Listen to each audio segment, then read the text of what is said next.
got you hooked for a while. With every take, every truth she'll crack. She's spinning tales with a funny attack. From the silver screen to the podcast track, she's the queen of the scene, there's no turning back. A Mac talking smack, yeah, she's taking the stage. With a bluesy vibe, she's the talk of the age. Reality's a game, but she's never the same. She's breaking it down while she's calling the names.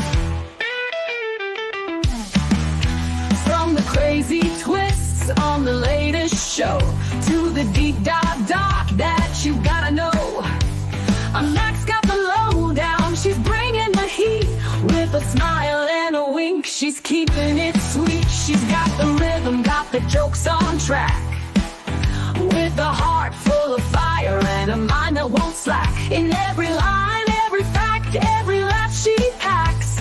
She's rocking the waves, never looking back. A Mac talking smack, yeah, she's taking the stage. With a bluesy vibe, she's the talk of the age. Reality's a game, but she's never the same. She's breaking it down while she's calling the names.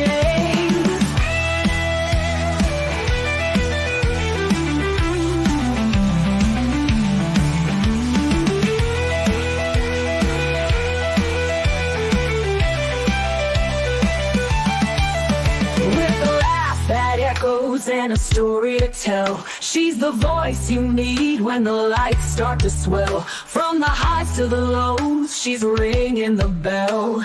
Mack's got the goods and she's doing it well. Mac talking smack, yeah, she's taking the stage. With a bluesy vibe, she's the talk of the age. Reality's a game, but she's never the same.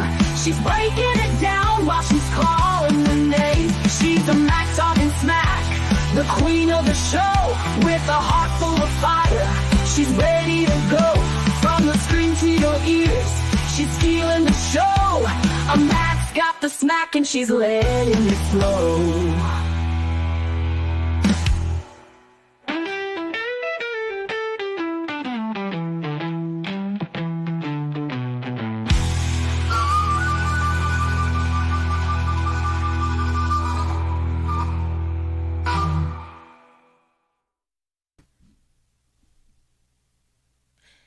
Hello, beautiful people. How are ya? How's the fam? Thanks for hanging out with me tonight.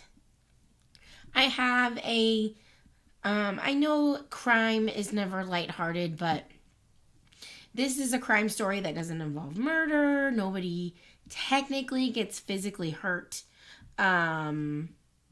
Just, a bunch of rich people with nothing else to do but to fight with each other and make each other's lives miserable. So why don't we laugh at them? Just kidding. Roro, Georgia Peach, Sunnyside, Steph B. I know there were more. It's so weird. The new StreamYard, I feel like once you hit live, it deletes all the comments that were there before. Sorry, that feels like there's something in my throat. Let's see. Hey, Emmy. Yep. Ask me about my butthole. Always good to see you. Amethyst. Oh, yeah, that my husband's watching football, I know. So, Sunday live streams may be a bit of a normal for me, hopefully, because my husband will always be watching football. I like the aspect of football where you drink beer and, eat food, but can't always do that well, I guess you can, Texas girl. Thanks. This is a filter. I think on TikTok, that's the only thing I use TikTok for, is to try. They have cooler filters than other apps, I feel. Hey, Lady K, how are you? KCG. Oh, KCG. Okay, so I'm a little annoyed because they, this story I've been wanting to cover for a while, and a couple weeks ago. Hold on, let me take a drink of water.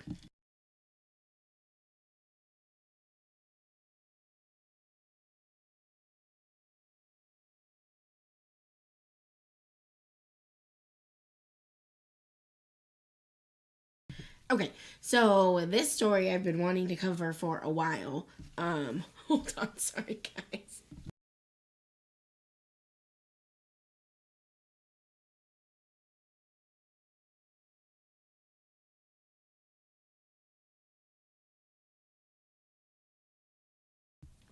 Okay, I think I'm good.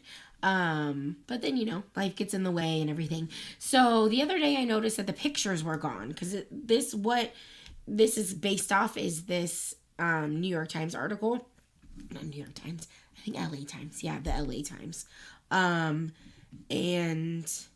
the other day the pictures disappeared because there were like some pictures included in the articles, but there were also some audio clips which I thought were really cool. And they were there this week. I checked to make sure. I was like, okay, we'll talk about this this week or this weekend. No joke. I go today and look, and the sound bites are gone. I'm so sad. But we will still cover the story because I think it is a crazy story. This one of the people in here sounds a lot like kind of a lot like Bullhorn Betty. So let's get into it. Okay, so we're gonna cover. I can't decide if I want to read the first part or if we should watch the video so we can get a feel for people. Okay, you know what? Let's just read. 1 second.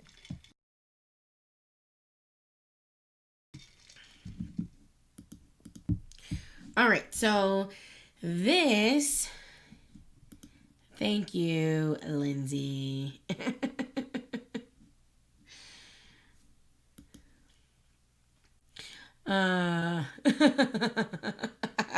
KCG, it's a joke. And she just likes to poke at me about it. Okay, so this is a mystery in 6 parts. She was the P.T.A. mom everyone knew. Who would want to harm her? All right, so the first part is the call.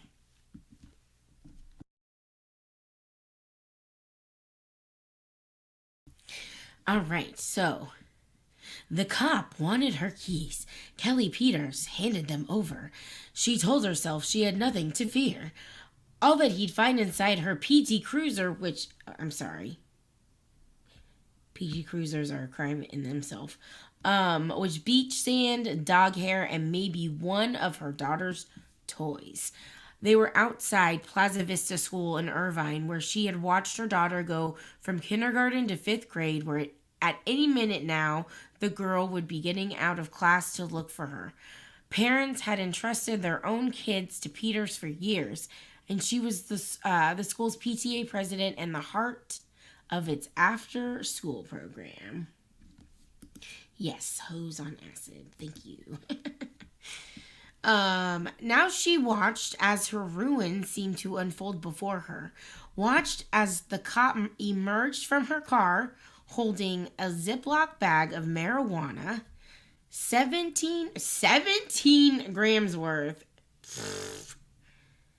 Hey, Pookie. Hey, Cheese. 17 grams of marijuana is a lot of marijuana. Plus a ceramic pot pipe.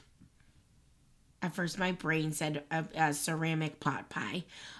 Plus 2 smaller easy dose pill pouch baggies. One with 11 Percocet pills, another with 29 Vicodin. It was enough to send her to jail and more than enough to destroy her name. Okay, so those just coming in, we are covering the story about, so Kelly Peters, PTA mom, she's, working her volunteer job at her daughter's school.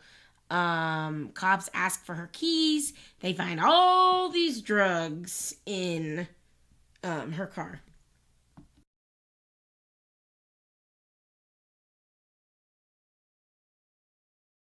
And this is a true story. This happened. We'll see when it happened. I'm sure we'll go over that.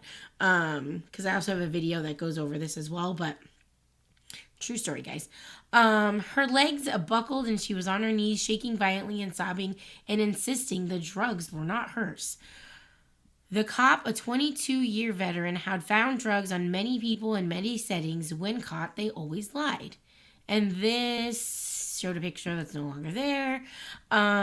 Peters had been doing what she always did on a Wednesday afternoon, trying to stay on top of 100 small emergencies. And this kind of explains her. She's 49, short blonde hair, slightly bohemian hair. As the volunteer director of the after-school classroom enrichment program at Plaza Vista, she was a constant presence on campus, whirling around halls in flip-flops, bright sundresses, and a peace sign pendant hanging from her neck. So basically, it's Jonesy in, when she turns 49 years old.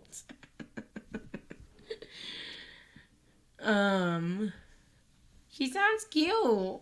Hey, SoFlo. Hey, fur baby. What's up? Thanks for coming in. So we're covering a crazy story. If those were... Right? Yeah. They would be in the original bottles. That is for sure. So let's see. If she had time between tasks, she might slip it into the cartooning class. That is cool. There's a cartooning class. To watch her 10-year-old daughter, Sydney, as she drew. Her daughter had been her excuse to quit a high-pressure job in the mortgage industry, peddling loans, which she had come to associate with the burn of acid reflux. Oh, no. Okay. No matter how frenetic the pace became at school, the worst was better than that. And often afternoons ended with a rush of kids throwing their arms around her. At 5 feet tall, she watched many of them outgrow her. I would, I definitely, my nephew is almost as tall as I am. That really is hard. Hey, Sinner, I didn't see. Hey, Sinner. Hey, True Seeker. Thanks for being here. Hey, Crane. Where's Crane? I'm missing everybody. Come in. Hey, Crane. I see you, girl. What happened to Texas, girl?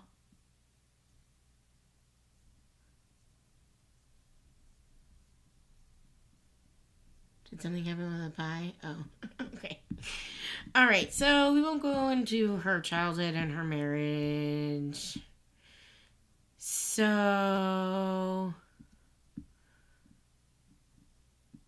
they talk about Irvine, where she was from. Blah, blah, blah. Okay. So that afternoon, February 16th, 2011, the karate teacher had texted her to say he was stuck in traffic and would she please watch her class till he arrived. She was in the multi-purpose room leading a cluster of tiny martial artists through their warm-up tiny martial artists, that's funny, through their warm-up exercises when a school administrator came in to find her. A policeman was at the front desk asking for her by name. Hey, Road Rash. She ran down the hall, seized by panic. She thought it must be about her husband, who was now working as a traveling wine salesman. Ooh. He was on the road all the time, and she thought that he'd been in an accident, maybe killed. Oh my gosh, could you imagine the panic of getting, any call or any, the police are here for you. Usually if you're, a totally innocent person, oh yeah, happy birthday, Grain. I need to make a birthday video. I've been slacking, you guys. Here, this can be, my happy birthday to Grain.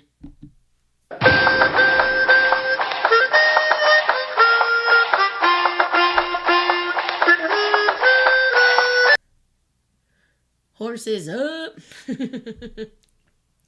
But yeah, Most people, their brain is just gonna go straight to who's dead.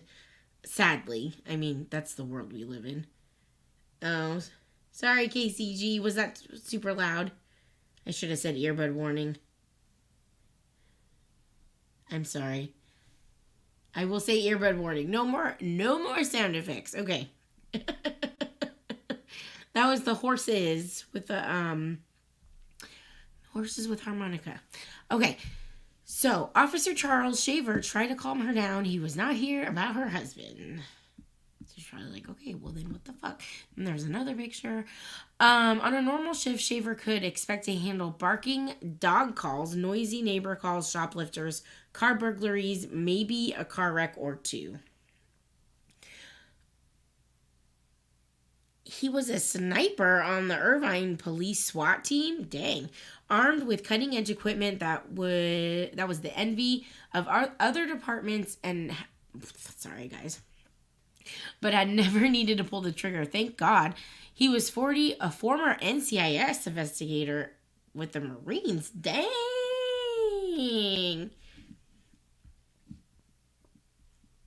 You do your thing, Charles Shaver.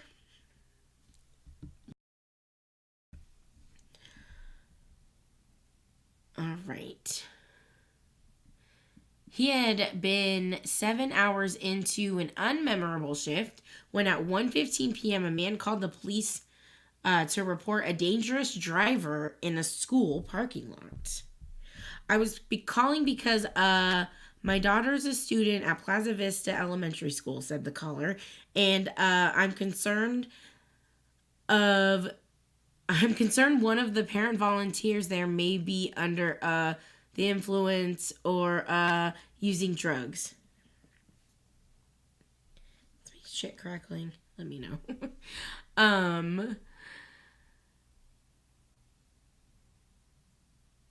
I just had to go over to the school and I saw a car driving very erratically. Cherry pie? Road rash. This was an article / story from the LA Times. So the story I think was published in 2016. This all happened in 2011. And I should have explained that I saw this story on it was the Sundance Channel. There's a documentary series called what's it called? Smug Shot. And it's, it's like white collar, like non-violent crimes. Gives you a little break from all of the, crazy, horrific crimes we hear about every day. And I still love true crime, so it gives you a little bit more lighthearted of a story. Like I said, but I said in the beginning, no crime is lighthearted, but this kind of helps. It is a real story. It is a real story, though. This happened in Irvine in 2011. Okay. So, okay. I'm so sad because it was so cool with the sound bites. I'll stop talking about him. Okay. The caller said he had seen drugs in the car. He knew the name of the driver, Kelly. He knew the type of car, a PT Cruiser. He even knew the license plate and what was written on the frame, only for the groovy.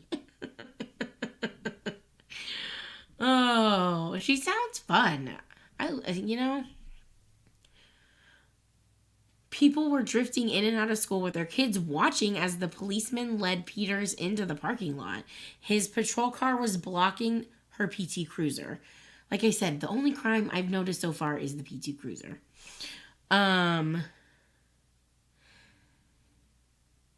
He told her about the caller's claim that she had been driving erratically around 1:15 p.m. That's impossible, she said. She had parked her car and was inside the school by then. Did she have anything in her car she shouldn't have? No. Could he search her car? Absolutely. The drugs were easy to find. They were sticking out of a pouch behind the driver's seat. He put them on the hood, and she begged him to put them somewhere else. Her daughter might see. Anyone might see.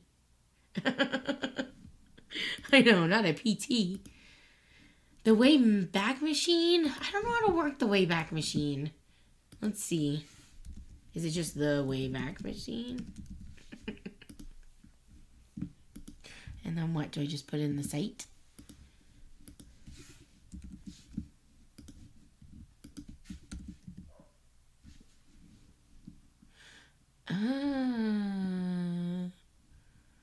Let's do this one.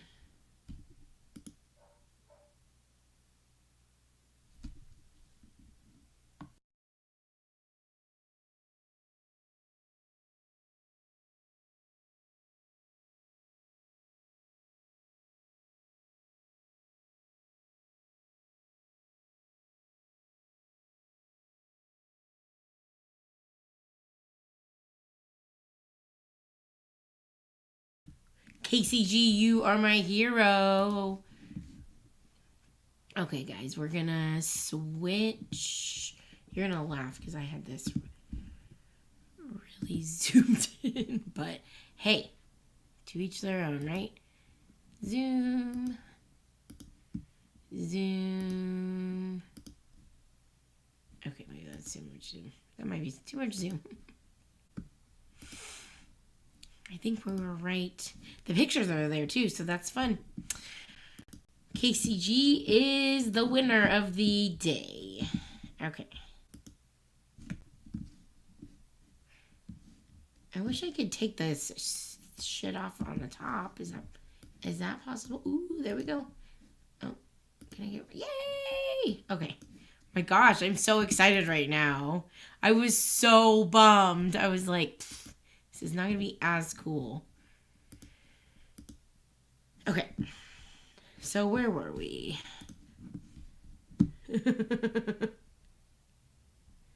Is this pipe intersexual in nature? I love you, KCG. Oh, that's awesome. Okay, so where were we?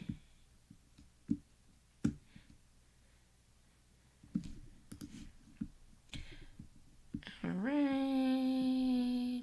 We read about the cartoon class. We don't care about tossing pizzas. There's Irvine. There's Officer Shaver. Go Shaver. Okay.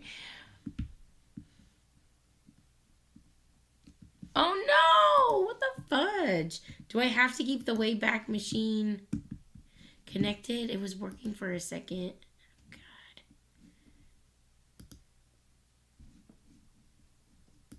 Nobody wants us to have fun.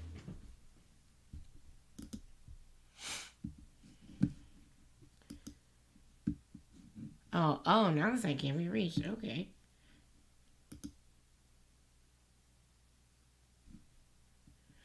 Okay, we may just have to deal with their dumb banner. Fucking Wayback Machine. Sorry. No! It was there. These people suck. Sorry, I just don't want us to have fun. Is it because I'm sharing it? I wonder if that's why. I'm gonna check one more thing and then we'll just keep on keeping on because like I said, they just don't want us to have fun tonight. But we will have fun. Fuck them. Okay. Yeah, we are just gonna keep on going. Alright. So this freaking cop, by the way,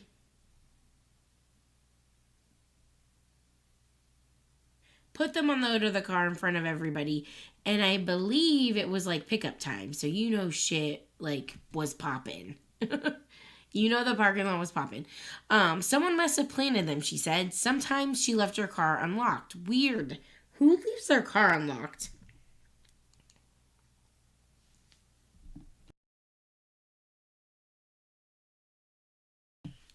Okay. Shaver put the drugs on his trunk and led Peters back inside the school to a conference room. He peered into her pupils and checked her pulse. He made her touch her nose. He made her walk and turn. He made her close her eyes, tilt her head back, and count silently to 30. She passed all the tests. At some point, her daughter arrived, and as did her husband. She didn't know what to tell them.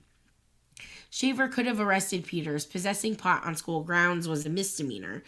Possessing narcotics like Vicodin and Percocet without a prescription was a felony. She could do time. What's up, yeah? What? Why are you in the bubble? Okay. He could take her to the station, clock out by the end of his shift, and be home for dinner. Instead, he kept asking questions. It's a weird sentence, but okay. He was patient and alert to detail, qualities ingrained in a sharpshooter and train. Oh, so basically, they were saying what? He's not a clock puncher. He was patient and alert to detail, qualities ingrained in a sharpshooter trained to lie atop a building for hours, studying window through rifle scope. He interviewed school administrators who confirmed what Peters had said. She had arrived at the school around 12:40. This meant the caller, who claimed to have just seen her at 1:15 p.m., had waited 35 minutes to report her, a gap that puzzled Shaver. He tried to reach the number that the caller had given. It was fake. No, you don't say. Shaver asked Peters if he could search her apartment. She agreed reluctantly. If someone could plant drugs in her car, why couldn't they do the same at her apartment? Well, I hope her apartment is locked. She drove her PT Cruiser to her apartment about a block away, while Shaver and another officer followed.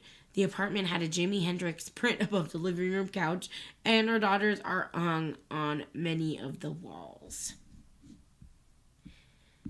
Okay, so I don't think we need to know about like their history. It just says that I guess she had a business called Only for the Groovy, painting tie-dye jeans, but it didn't pay the bills. Yeah, I would imagine. Okay. She watched as Shaver searched the kitchen cabinets, the bedrooms, the drawers, the couches, the patio. He was looking not just for drugs and drug paraphernalia, but for baggies that said Easy Dose Pill Pouch. He found nothing to link her to the drugs in her car.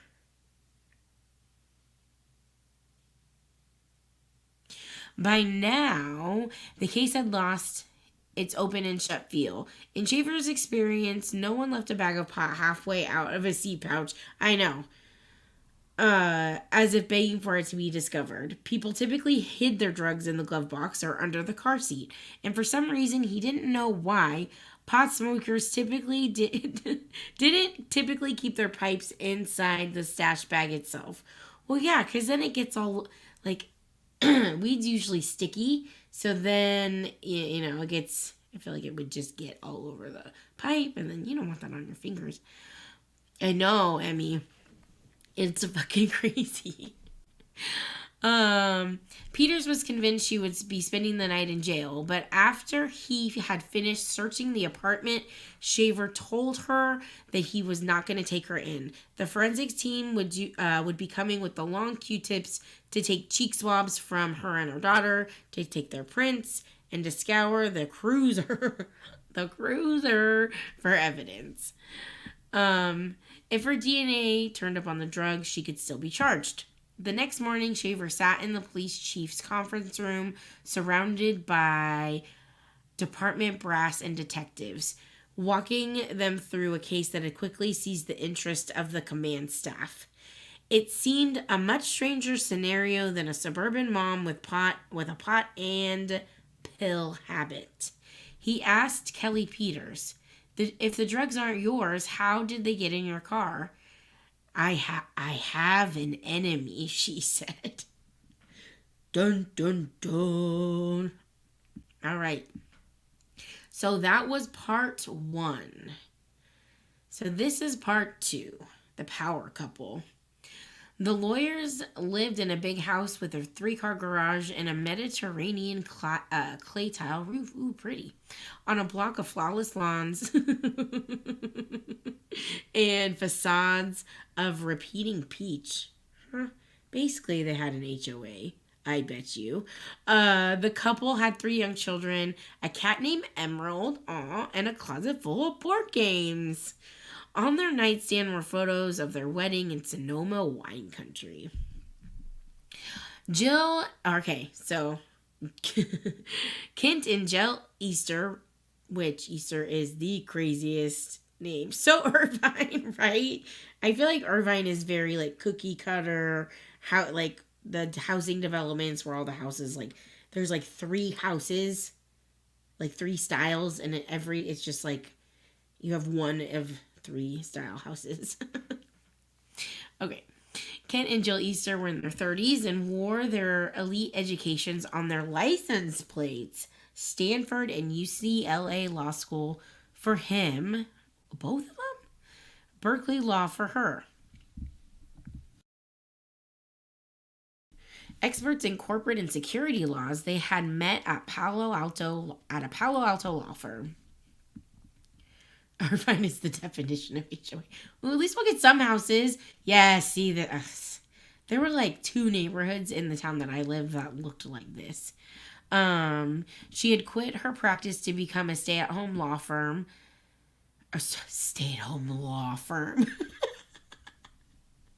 Sorry. Stay-at-home mom in Irvine. And by appearance, her daily routine was unexceptional. Playdates at the community pool, sushi with her girlfriends, hair salons, Starbucks, yoga. He was logging 60-hour work weeks as a partner in one of Orange County's biggest law firms with a 15th floor office overlooking Newport Beach. Very fancy. So yeah, this is the house. Yeah. As KCG said, very forgettable. All right. The story Kelly Peters told police about them in February 2011 was a strange one. She was scared and her voice kept cracking. A year earlier, the Easters had campaigned unsuccessfully to oust her from the school where she ran the after-school program. The ordeal had shaken her, but she thought it was over. Now, a phone tip led police to a stash of drugs in her car. She thought of the Easters. She thought, they got me. It all started over something so small. Okay. So this is kind of what kicks off this whole feud. All right. So February 17th, 2010 had been a Wednesday, which meant it was one of the busiest afternoons of the week at Plaza Elementary School in Irvine. A tennis class had just ended on the playground. They had tennis at elementary schools? That's crazy. Behind the main administrative building, and Peters, a volunteer director of the after-school class... Yeah, ACE, okay. I was like, we already said that. Had the task of rounding up the kids. She would lead them into the building through the back of the school, hand them off to parents waiting on the sidewalk in front of the school. The Easter's 6-year-old son had been left outside briefly, waiting at the back door for someone to let him in. The man who ran the tennis class had found him and walked him to the front desk. Jill Easter thought her son seemed upset and demanded to know what had happened. Peters explained that the boy had been slow to line up and he tended to take his time, so this wasn't unusual. She said she hadn't noticed he was missing when she scooped up the others. I apologized over and over, Peters wrote in her account to the school officials. I gave him a hug and I thought she looked like she was okay with everything. Easter was not okay. She seemed fixated on the tennis coach by Peters' account and wondered whether he had touched her son. What? Wasn't it strange that the coach had brought him to the front? I kept saying, no, it's not strange. A lot of my instructors bring the kids up, Peters wrote. The conversation made Peters uncomfortable. She wanted to end it. She made a comment as I walked away that she wondered how I could sleep at night by the way I treat people. I went inside and started crying. I was so upset, Peters wrote. But the weird thing was that she never changed her facial expression. It always had the weird same smile. I think it's the Botox, probably. It's going to be my guess.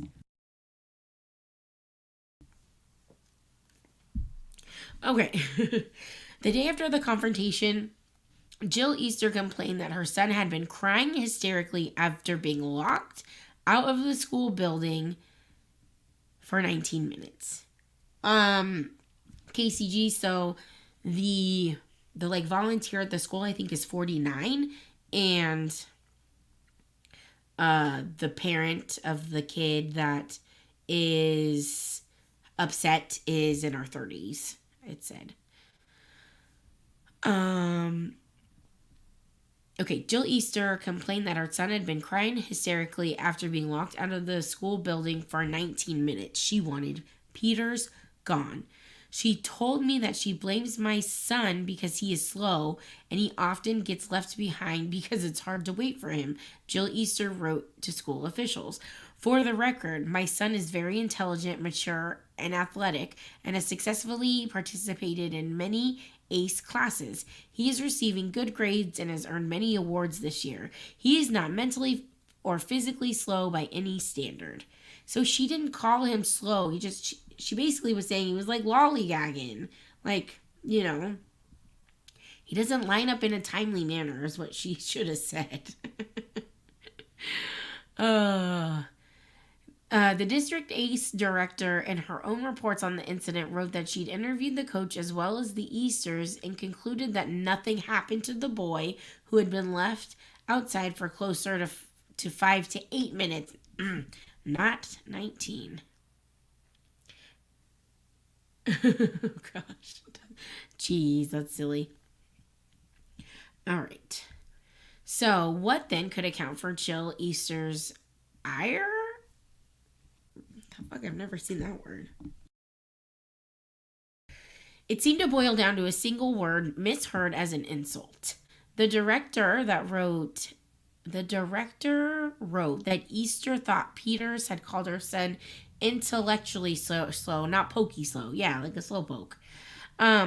Peters adored the Easter son. She knew him as a quiet kid, smart, prone to daydream, a participant in the school arts program that she had worked hard to keep alive. He would race up to her, proud of his drawings. I thought he was amazing. Peter's friend suggested that maybe the boy's attachment to her played some role in endangering the mother's rancer? Peters did not know. Maybe he'd go home and say, Miss Kelly, Miss Kelly, Miss Kelly, Miss Kelly. Oh, maybe she was jelly. So school principal Heather Phillips talked to Jill Easter by phone the week after the incident. Easter said that she didn't want other children to be hurt, Phillips wrote. She mentioned that both she and her husband are attorneys. Oh, gotta love the attorney card. Phillips had learned that Easter was approaching parents on campus to rail against Peters. This could be construed as harassment, the principal told Easter. The school had a rule about civility. She stated that what she is doing isn't harassment, that she is fully within her rights, and she was going to continue until Kelly is gone. Who does that sound like? Someone that rhymes with Jetty. So that's what Phillips wrote. She also stated that she might be making a sticker or sign for her car stating what Kelly had done. Peters, who volunteered for years without controversy, was badly shaken. She worried how the attention might affect the school. This poor lady just wants to volunteer at a school. Let her volunteer. And she didn't do anything like inappropriate. If you want me to leave, she told the principal, I will. Of course not, the principal replied. Jill Easter demanded that the Irvine police look into it. They did. There had been no crime. She had requested a restraining order claiming Peters was harassing and stalking myself and my 6-year-old son and had threatened to kill her. The court threw it out. Right. Yeah, maybe she does just need to go back to work. Then came the civil suit, filed by Ken Easter, claiming his son had been the victim of false imprisonment, intentional infliction of emotional distress. He had suffered extreme and severe mental anguish, the suit claimed. The acts of defendant Peters alleged above were willful, wanton, malicious, and oppressive, and justify the awarding of exemplary and punitive damages. Oh my, and the scary thing is these people are lawyers, like, what an abuse of the system.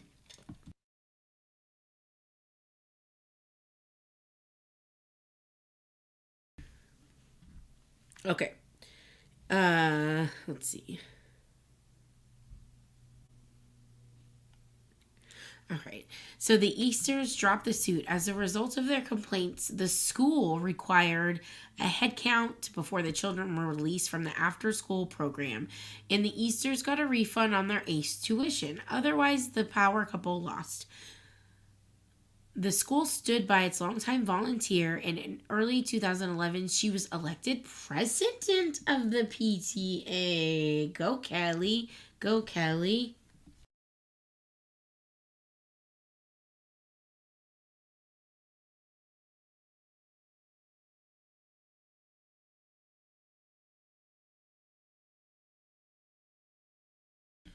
Okay, so Peter struck Detective Mark and Rosie as genuinely scared. Alerted by a mysterious caller, police had searched her car in the school parking lot on February 16th, 2011. So literally almost a day or two to the, leaving her son outside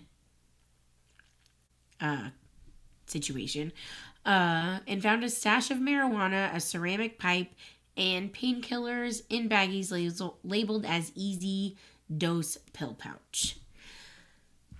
Peters told police something she recalled Jill Easter saying during their original confrontation.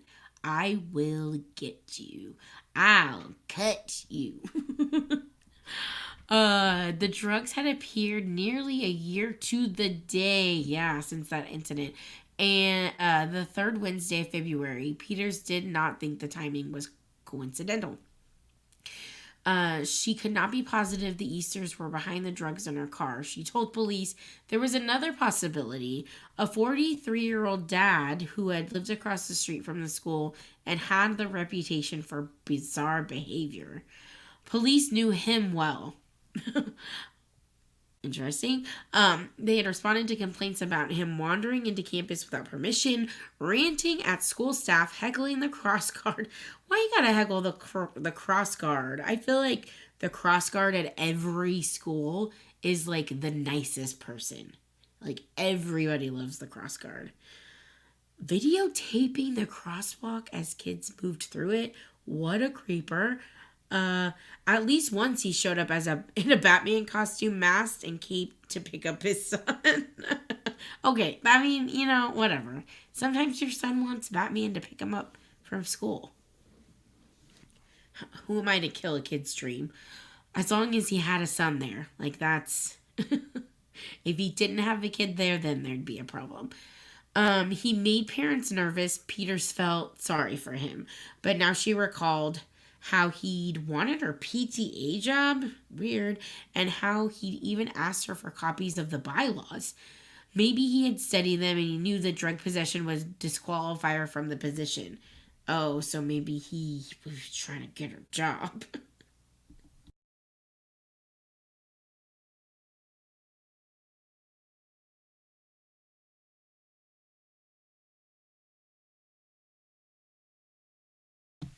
Sorry, I had to blow my nose. I know crossing guards are always like the nicest people.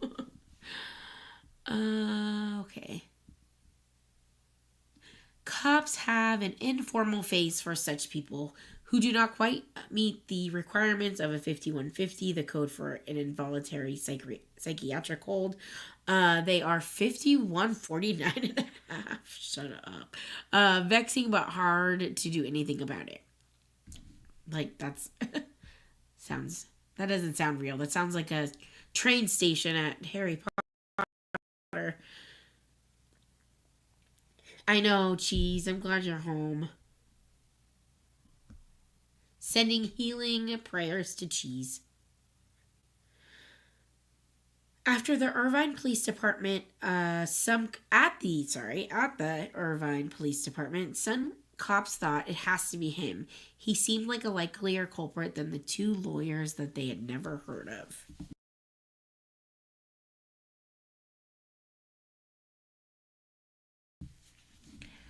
All right. Check something. Okay. Androzy was a former highway. Okay, we don't need to know like the backstory of him. Oh, he had a half mohawk. That's fun. He couldn't rule Peters out for drug possession because she came off as sympathetic. He checks her record; it was clean. He asked about her at the school. Everyone loves her. The principal said. Androzy played the call that had summoned the police to the school on February 16th. When the dispatcher asked for his name, the caller had said V.G. Chandraskar. Hey, one-way street, no worries. We're talking about a true story of the just, crazy rich people who have too much time on their hands. Gosh, Cheese. The caller claimed to have a daughter at Plaza Vista, but the school had nobody by that name. Androzy listened to the call again and again. He noticed that the caller stuttered nervously and volunteered more information than a typical caller did, as if following a script. Watching trials, that seems to be what gets people caught up, is they're giving too much information.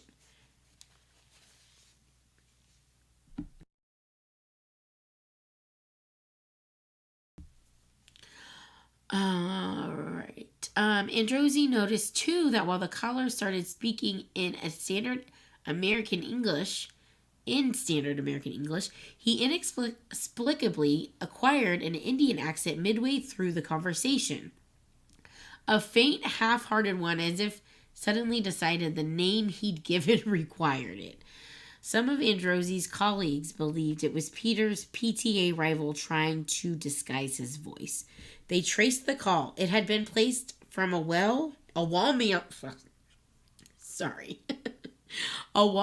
phone in the ground business floor business office at the Island Hotel, an elegant high-rise resort in Newport Beach. Detective Matt McLaughlin went to the hotel basement to study surveillance footage. On the screen, people moved in and out of the lobby. He was looking for the P.T.A.'s rival, a 5'8" Asian man in his 40s. There was no sign of him. Sorry, I'm just reading because they said Asian man and he's not Asian, but maybe they were, because of the accent they were hearing that he was fading in and out of. There was, however, a tall, lanky figure he did not recognize, a man in a dark suit who walked calmly towards the business center just before the call.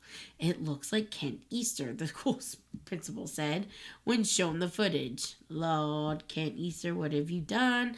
Androzy's team began following the Easters, learning their habits. They learned that Kent Easter's office was just a few hundred feet from the Island Hotel. They discovered that the couple's home, we don't need to name their street, in Irvine was about a mile from Peter's apartment. They discovered that Kent Easter carried a BlackBerry, his wife an iPhone, and that between 2:37 a.m. and 4:21 a.m. on February 16th, 2011, early on the day the drugs turned up in Peter's car, the phones had exchanged 15 texts. The iPhone had been pinging off the cell phone tower nearest the Easter's home. The BlackBerry was pinging off a different tower, the one near Peter's apartment complex, where her PT Cruiser had been parked in the lot. The outdoor lot. The lot had a code-activated gate, but was easy to infiltrate if anyone patient enough to follow another car in. Oh, goodness. Every time Peters talked to the police, she had a powerful guilty feeling. She was sure they would discover a very bad and She was sure they would discover every bad and semi-bad thing she had ever done. Poor thing. I feel like that's like everybody's, first thought. Oh my God, they're going to find everything.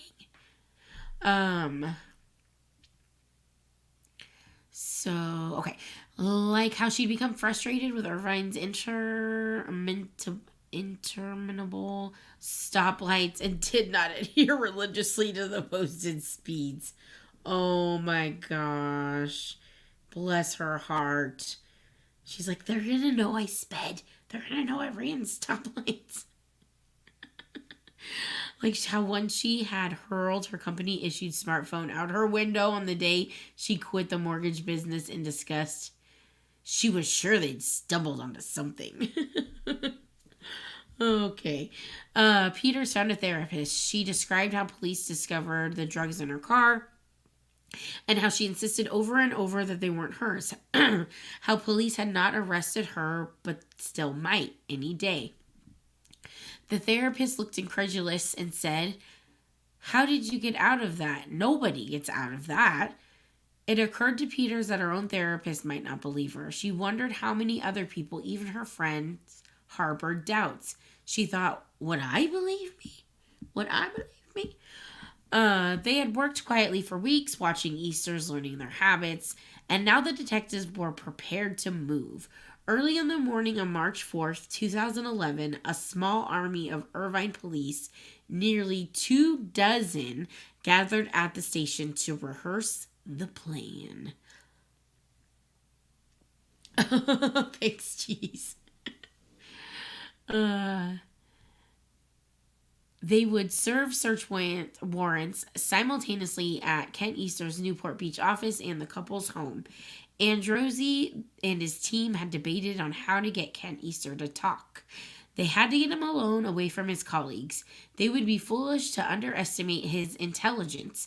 They thought that a man accustomed to winning with his brain, might be undone by his faith in its powers. So they would come on gently, playing dumb. Their edge was asymmetrical knowledge. He didn't know what they knew. The team followed Easter's Toyota Camry hybrid. Really, Toyota Camry hybrid? No, like, I have a Toyota, so not tripping. I just expected him to have something more fancy. As he drove to work in Newport Beach. The vanity plate read, oh, that's why. That's how he had both colleges. UCLAJD1 and a Stanford University frame. Easter had just pulled into the garage into his reserved parking spot when Androzzi climbed out of his car and hailed him. It was joined moments later by another plainclothesman. Oh, must be like someone in disguise. Undercover. Their questions were vague. Was he aware of anything that had happened recently at Plaza Elementary? At first, Easter seemed happy to talk.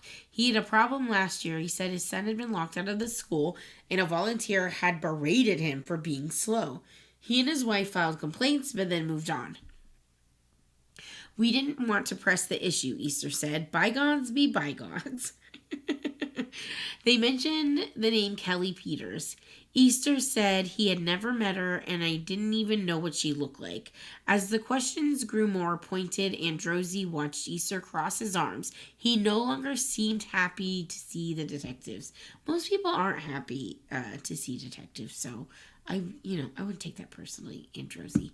Are you recording this, by the way? Easter asked. Yeah, Androzy said. Had he ever heard anything happening to Peters lately? Had she been in trouble? No. Now Androzy's partner, Detective Wayne Brannon, said, Got any idea what the heck we're talking about? No. Brannon told Easter he had been following him. He had seen him coming out of the dry cleaners.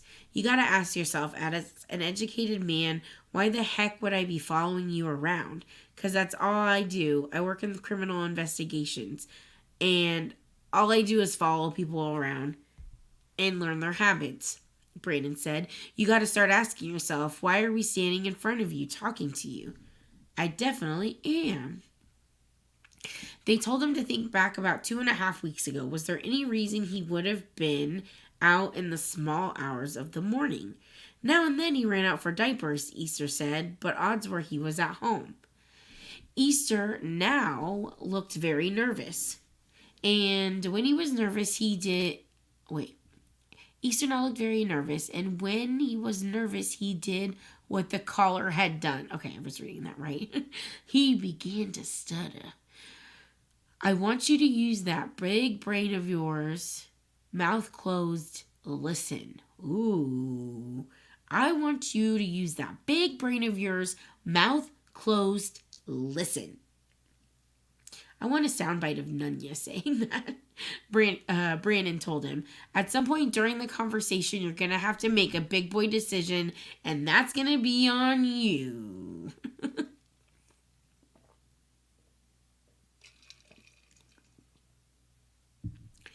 In the age of computers and technologies and cell phone, Brandon said, Big Brother is always watching. We're absolutely not the smartest guys in the shed, okay? But we can follow the dots from one to the next. Yeah, he brought his phone. He's so stupid. It's like he went to go use a payphone or whatever, but no, business. He was in the business center. But I think he brought his own goddamn cell phone. Stay stupid, criminals. They knew, he said, that Easter's phone had been pinging in the middle of the night near Peter's apartment. And if there were any DNA on the drugs in Peter's car, they would find it. So he actually brought his phone to plant the drugs in her car. Very smart, you know. You should always bring your phone to the scene of a crime, because they're just never gonna figure that one out. The police and stuff.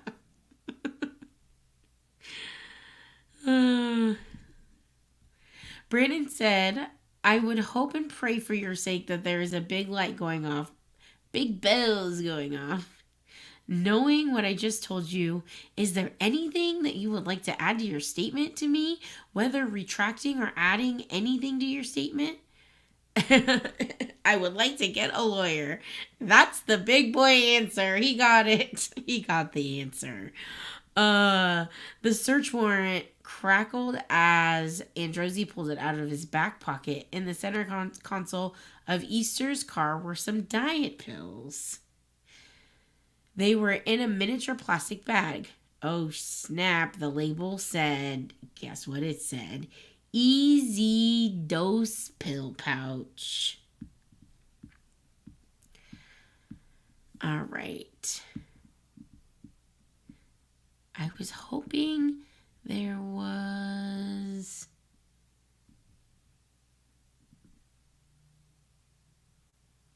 I don't know if we really care about...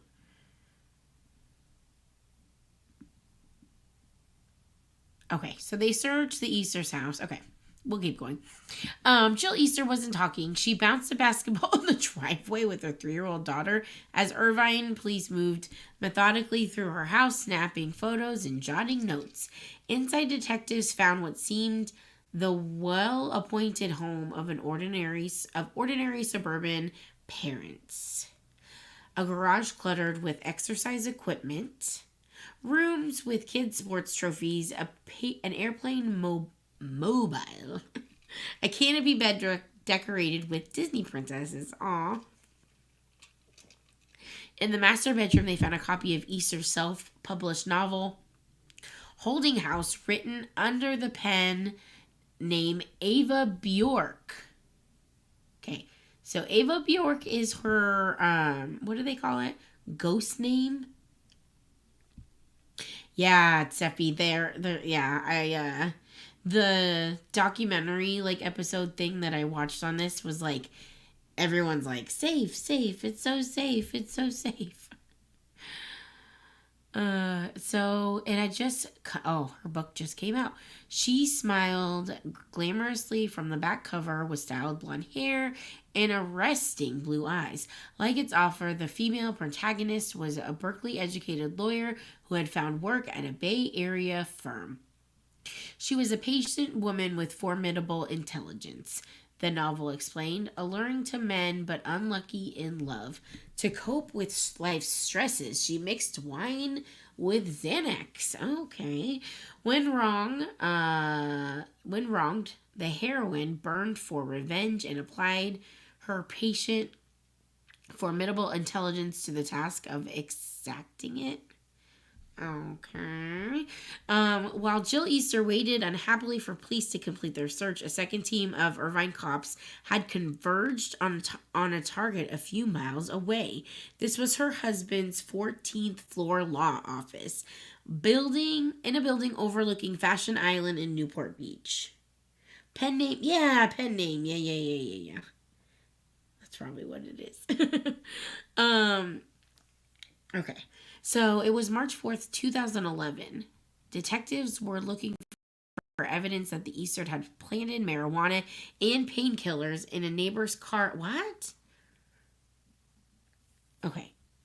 They were looking for evidence that the Easters had planted marijuana and painkillers in a neighbor's car about 2 weeks earlier. The bizarre endgame of a year-old grudge that began... Oh, they must just all live near each other, I guess.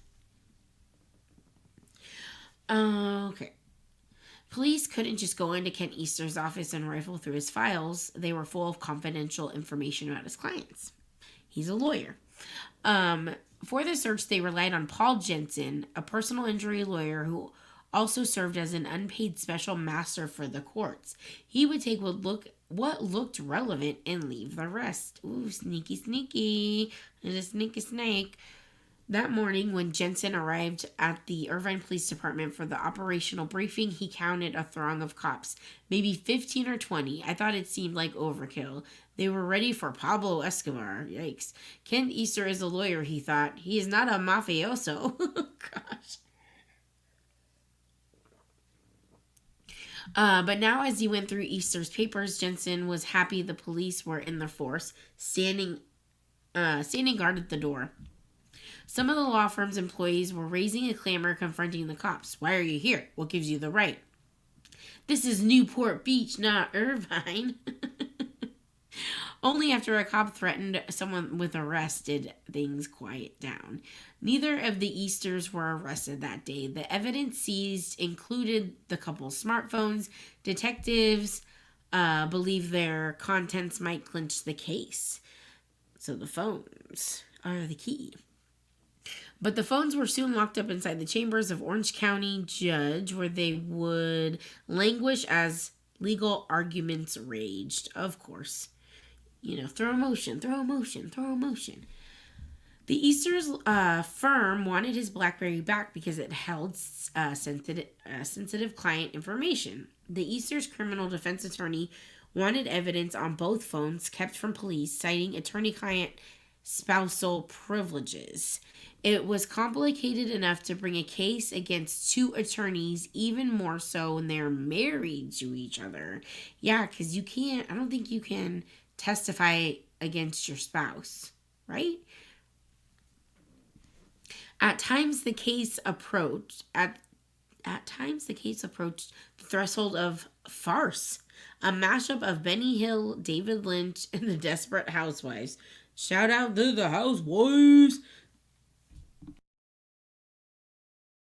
Into the story, on every morning the search warrants were served, stumbled a strapping off to oh yeah. Get ready, guys. There's going to be basically one of Jonesy's birthday men that's going to enter the chat. Not the actual chat, but you know.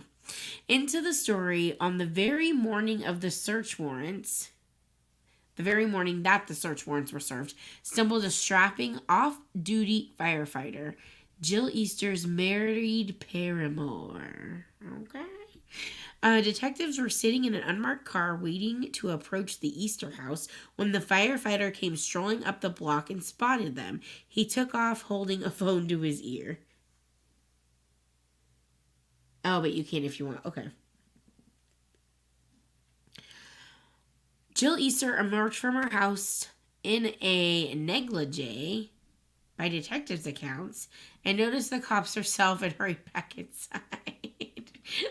Like lingerie? Is that what it's supposed to say? What's negligee? Oh, okay. Police stopped the firefighter as he pulled away to his pickup. His name was Glenn Gomez. He drove an engine for the Los Angeles Fire Department station house, 15 miles north. He said he was in town to visit a beautiful Swedish girl. Her name is Jill. Oh, God.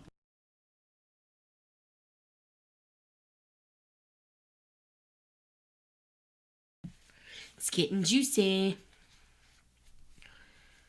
Their affair had been going on 2.5 years.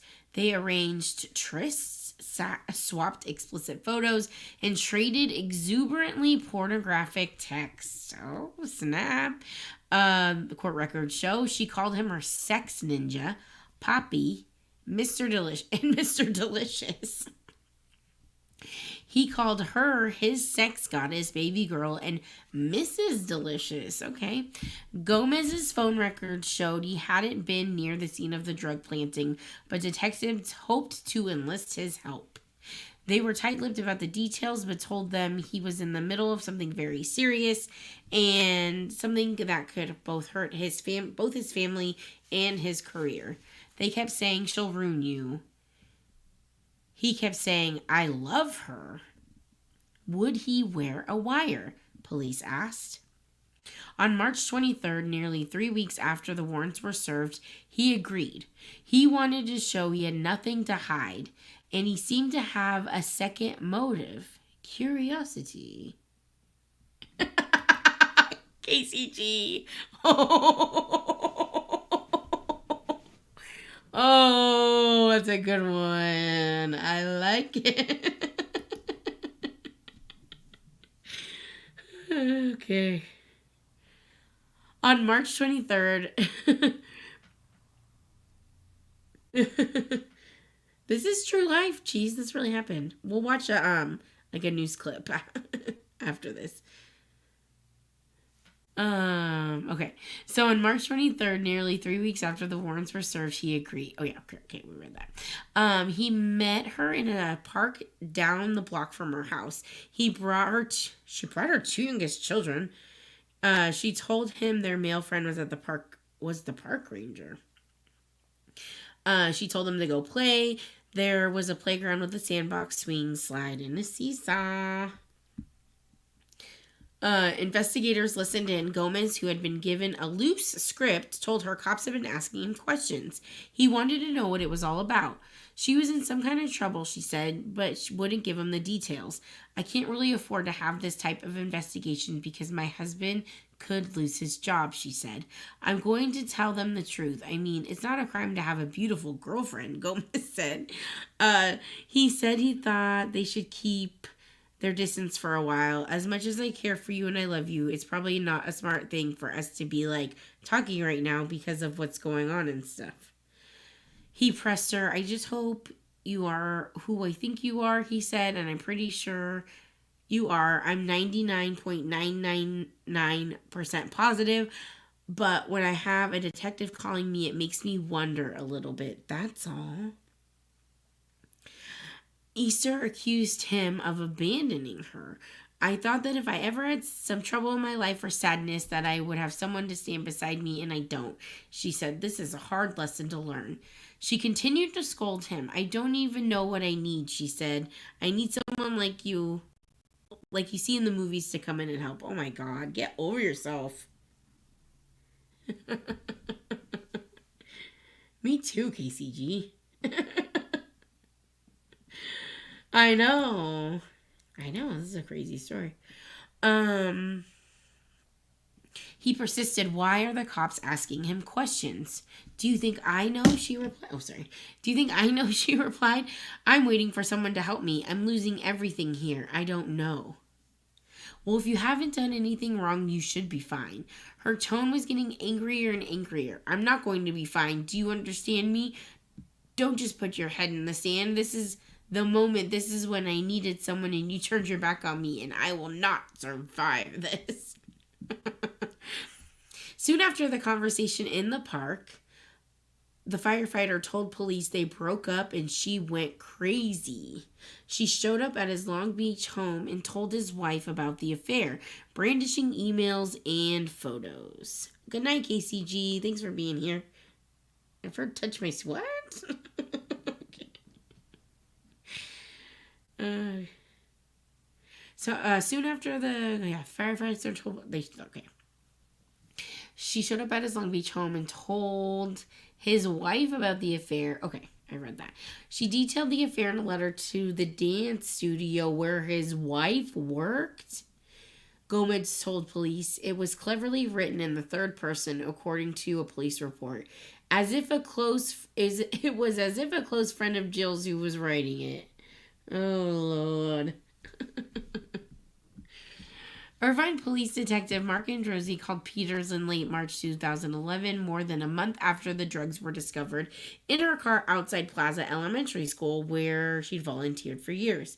He couldn't tell her much, but wanted to assure her the department now had strong evidence that the drugs had been planted, as she had assisted all along.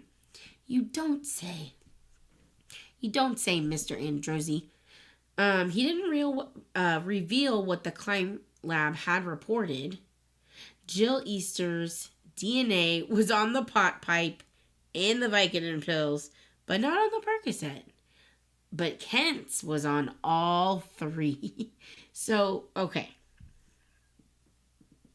I know a lot of my people in this chat are true crime, they like the true crime. These bitches are lawyers.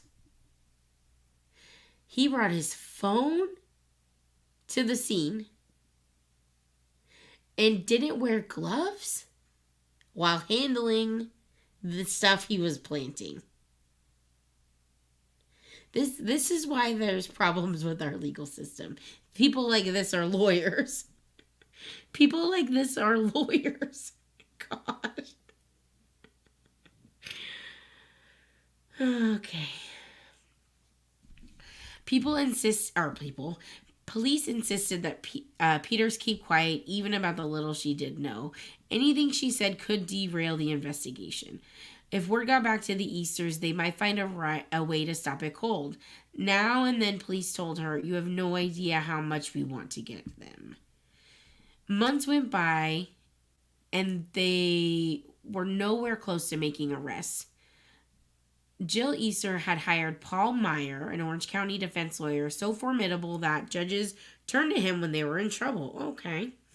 Ken Easter had enlisted Thomas Bienert Jr., a former federal prosecutor with expertise in white-collar crime. Okay. Because that's exactly what this is white-collar crime.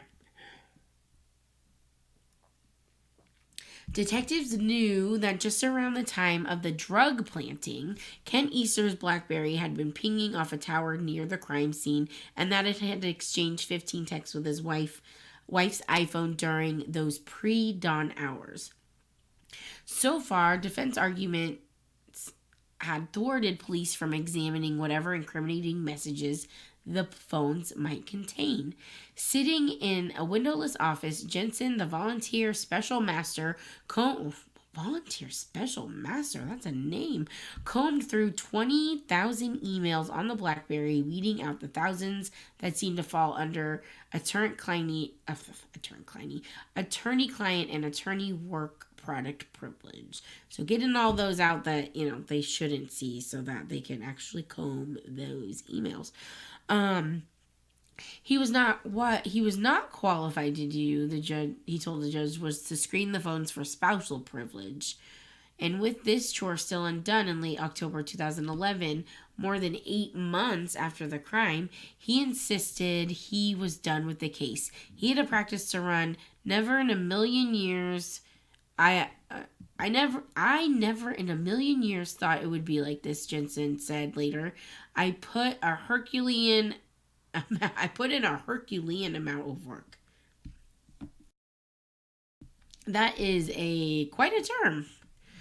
The district attorney's office did further screening, and in November, detectives got a stash of non-privileged Easter checks. Okay, to their chagrin.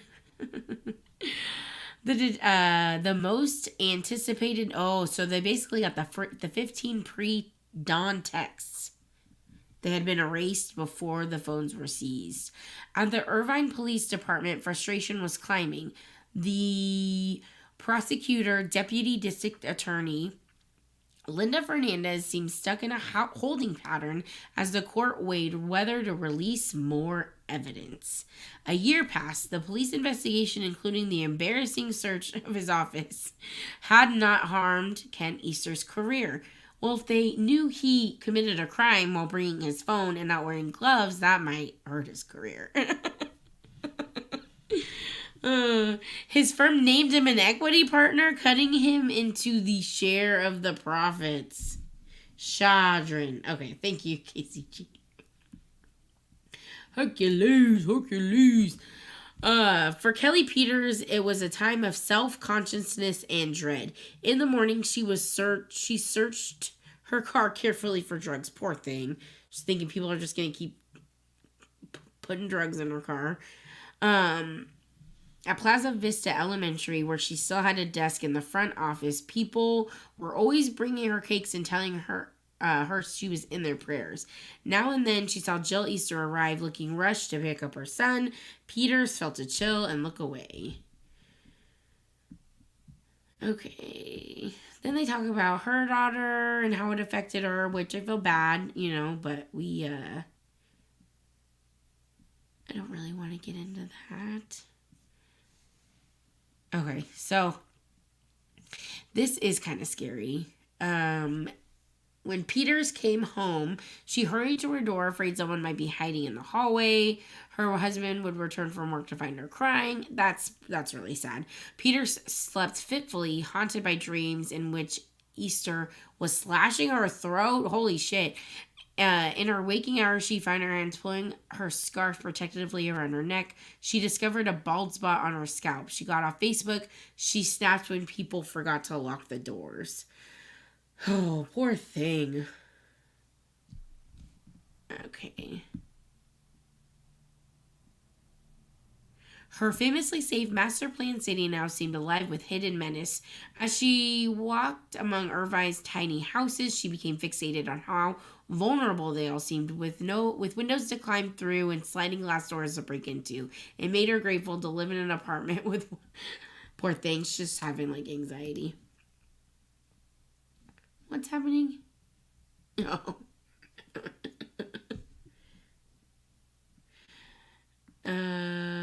Okay. Often her family would catch Kelly Peters talking to herself. She would be in the kitchen, reliving her encounter with police at the school, pleading, explaining. "Please put the drugs away," she would mutter. "I don't want people to see them. I have an enemy. Her name is Jill Easter. I have an enemy." Some of the detectives read Jill's book. What a weirdo. Oh, they were searching for psychological clues. She was adept at fashioning characters consumed by primal need for payback. Okay. Very interesting. So they talk about her book.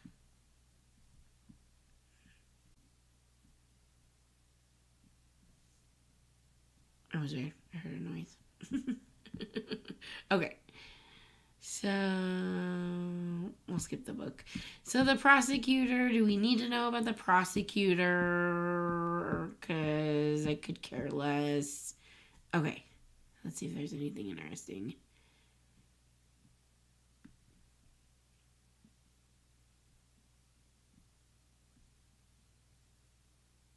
So Duff was inheriting a case that had been languished for more than a year, to the vocal frustration of Irvine cops. Duff's office had battled in court for access to the Easter smartphones, whose contents were shielded by the attorney's privileges. What seemed to fuel the Easter's sense of superiority, their status as lawyers was now protecting them from the consequences of their crime, Duff thought. Wait, because it's a prosecutor. Okay, I was like, wait, this is their attorney? Looking over the evidence, the prosecutor decided he had had enough. He had their DNA on the pot pipe and the painkillers planted in the victim's car. He had motive and opportunity and incriminating smartphone pings. He had convicted killers on less. He was ready to go to court. I am not lost because of you took it. Okay. Lost in the sauce in the chat. The Easters expected a warning. Sometimes, bitch, you don't get a warning when you just plant shit in people's car. If charges were ever filed, their lawyers told them the DA's office had assured them of advance notice. This would allow the Easters to surrender at an appointed time with bail already arranged, and they could be in and out of booking quickly. Why should they have the privilege of that? Just because, look what they did. They would avoid the pinch of handcuffs, a luxury available to people with money and good lawyers. It's a problem with our society.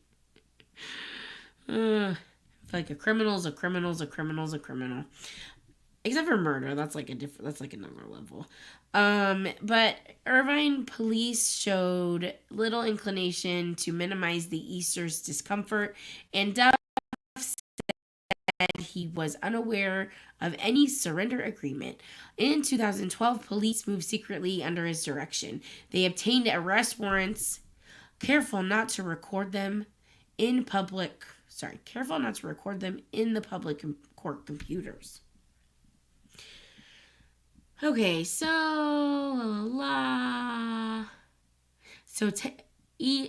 Kent Easter had just dropped his 2 children off at tennis camp. Oh God, when a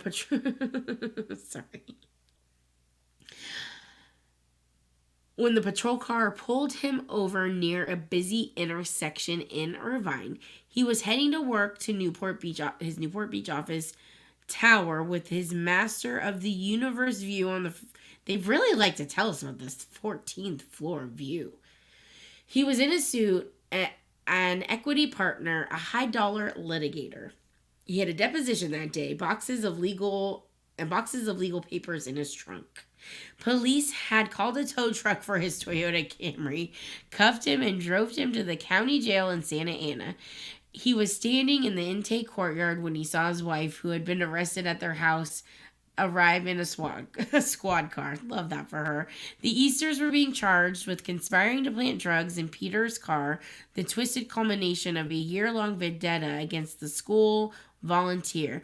They were quickly out on bail, but their mugshots were all over the news. That's how it works. Sorry. No one had been killed, but something about the crime, the power and the pettiness of the defendants combined with the harmlessness of their victim engendered a depth of indignation few cases matched. Pure wickedness, said an online commentator. One of the most malicious things I've ever heard, said another. Orange County had been long dogged by images of rich and plastic people, okay, and stereotypes fueled by the Real Housewives. Shout out to Slow Flo. I know she's probably sleeping. Franchise with its rotating cast of socialites, their lives,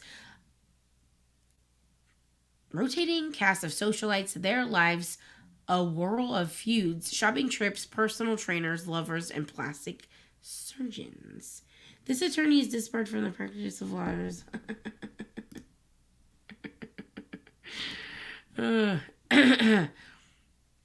Now the Easters became symbols of this status-obsessed milieu at its most deranged, with an inexplicable crime that seemed to throb weirdly at the nexus of suburban psychosis and class privilege. And it happened in Irvine, no less, the county's model master plan city, inviting people to contemplate the ugliness that seethed behind the closed doors in places that overpromised order and niceness and green. oh. Ken Easter was told to clear out his law office straddling Yoka Carlson and Roth. A human resources representative escorted him out of the Newport Beach building with his boxes, the detritus of a $400,000 a year job. Holy smokies. It seemed inconceivable that he'd ever work for a firm again. None could risk the publicity. But he might salvage a semblance of a career. In the months past, however, Duff won felony indictments against the Easters and showed no willingness to let them plead to misdemeanors, which might have allowed them to remain lawyers. This had far sharper urgency for Ken Easter, the family breadwinner, and than for Jill Easter, whose license had been active for years. Well, yeah, at $400,000 a year. That's a comfy life. DNA from both Easters had turned up on the planted drugs, but the weight of the evidence was stronger against the husband than the wife. It was Kent who had been captured on the tape making the phony call to police implicating Peters. And it was Kent's BlackBerry that had been pinging near Peters' car where the drugs were planted. But it was Jill Easter who took the blame for planting the drugs in a declaration filed with the court and quickly sealed. It was not a confession of the normal sense. It could not be used against her. It was offered for a narrow purpose as part of an ingenious defense motion to try the Easters separately. Her admission of guilt provided a strong legal basis for doing so. Ken Easter would naturally wish to put her on the stand in his own defense, but he couldn't legally do so if they were put on trial together. He could if their trials were severed. The Superior Court Judge John Conley listened to the defense argument and to the prosecutor's impassioned opposition. If the judge decided to split the trials, it was easy to envision the calamity for the state's case. The defense would push to have Jill Easter tried first, the jurors wouldn't hear her confession, and the relatively thin evidence against her, coupled with the skill of her attorney, Paul Meyer, would give her a plausible chance at an acquittal. Then she would take the stand in her husband's trial, immune from the threat of jail. If she could testify credibly that she had planted the drugs, he would go free too. Game over. That's like... Doesn't that make you a little mad? Just that attorneys would, try and fucking loophole the shit out of things. I mean, I guess that's what they do for their job, so why wouldn't they do it for themselves? But it looks like, okay, it was a far-seeing strategy, equal parts cold logic and daring do.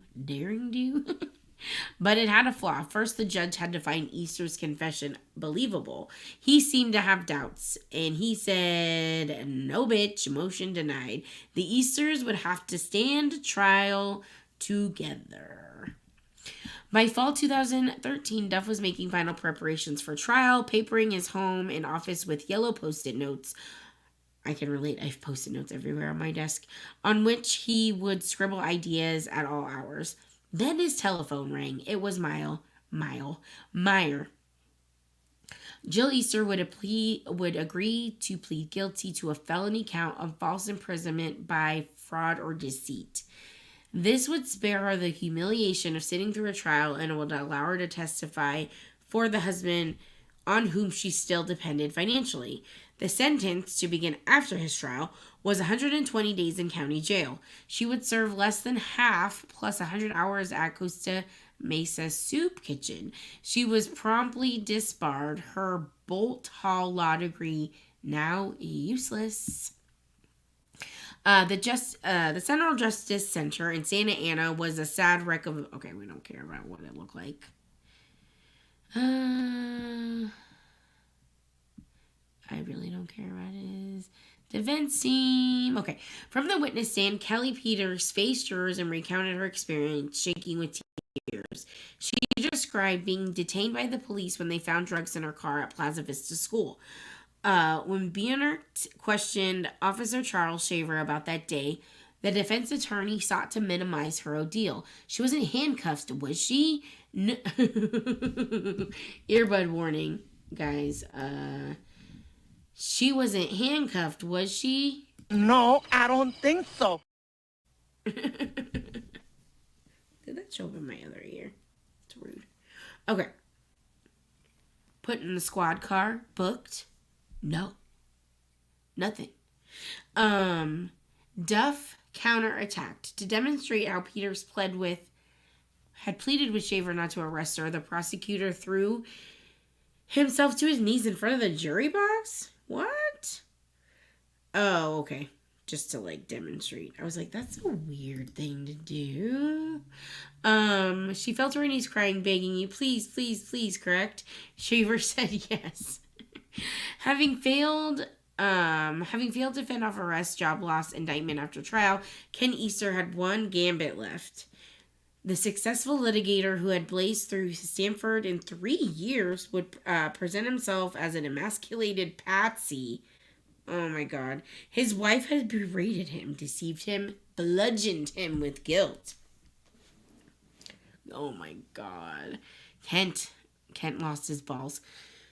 While Kent is a very good human being, he just didn't have a backbone when it came to his wife. She wore the pants in the family. She pushed him around. How might this explain away the evidence against him wouldn't be clear until the defendant himself took the stand. Tall, composed, well-groomed Easter looked confident as he raised his right hand. He swore to the truth, and finally he said he would get the chance to explain. Okay. So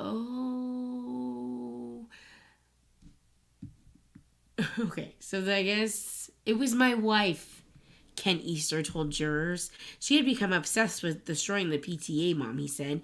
She had planted the pot and the painkillers in Kelly Peters' car. She had lured him into her criminal scheme. She was the reason he sat here today. His life a shambles. His life a shambles. On trial for felony. Easter had taken the witness stand in his own defense, casting himself as a figure instantly familiar to aficionados of the 1940 crime dramas. The hapless cuckold and sap undone by a femme fatale and her nourish machinations.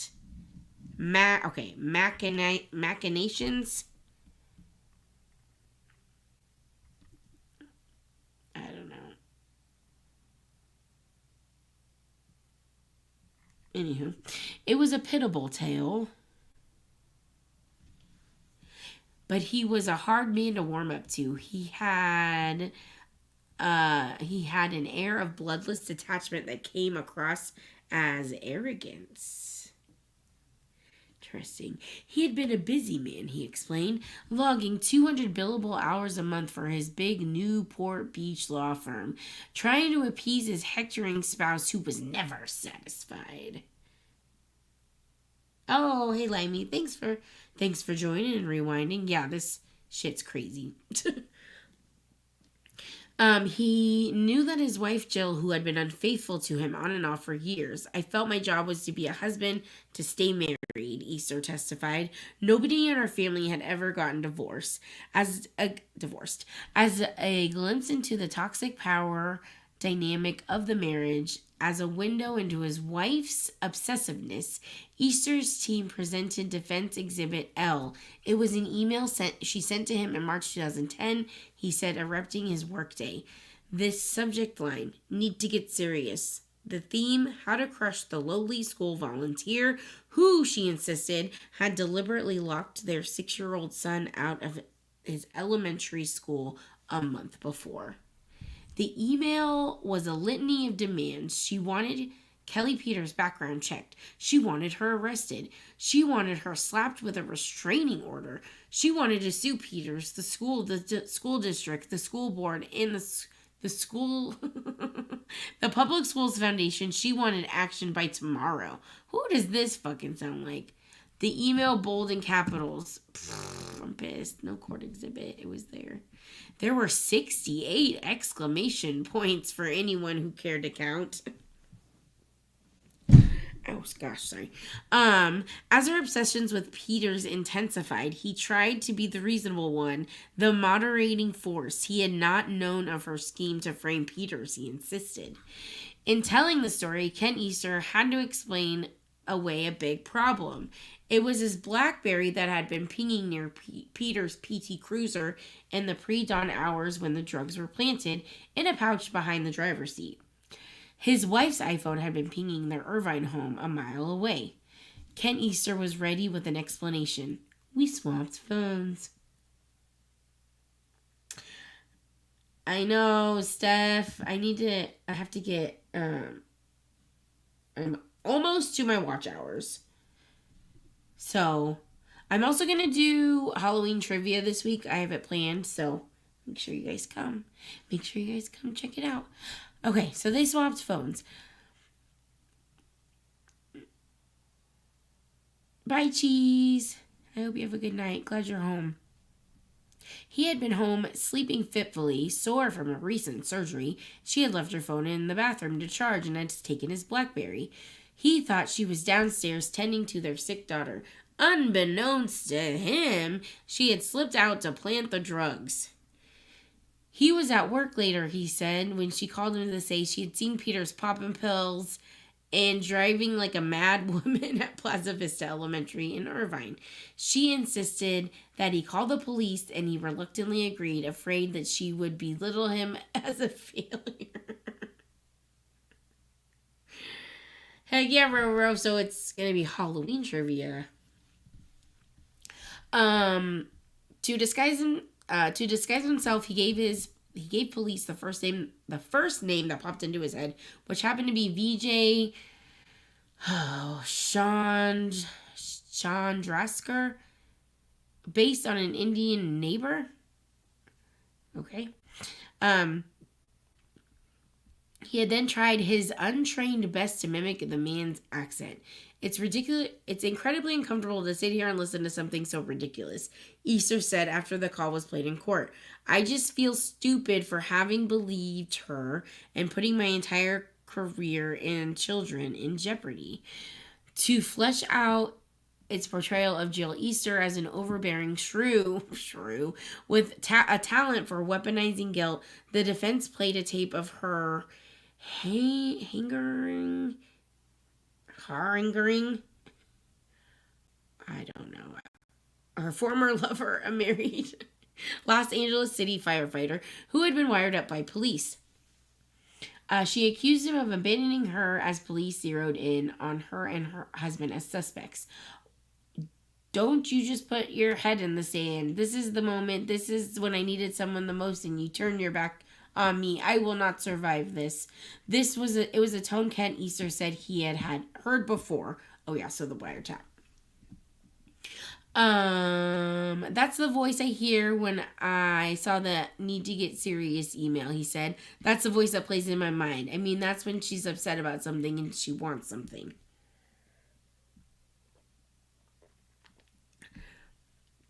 Okay, so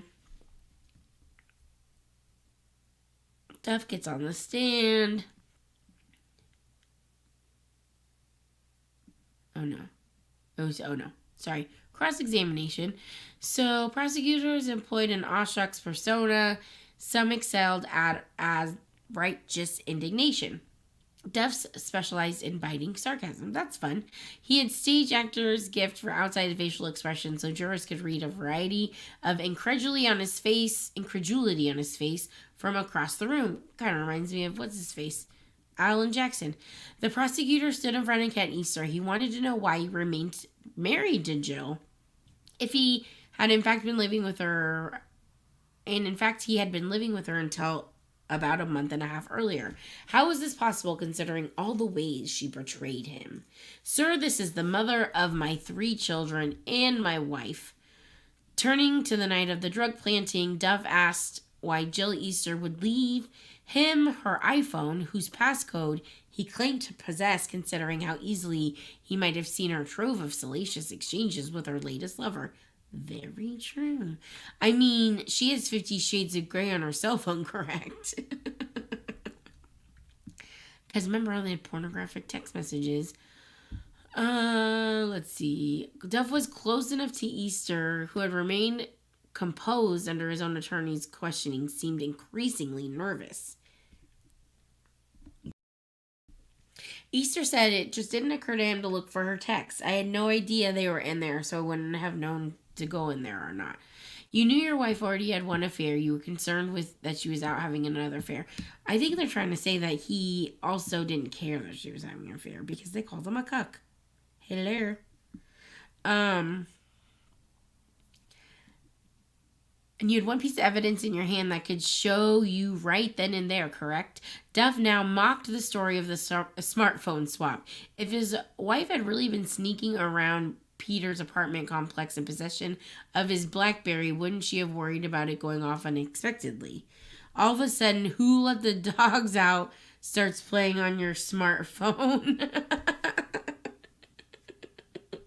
That was not my ringtone, Easter said.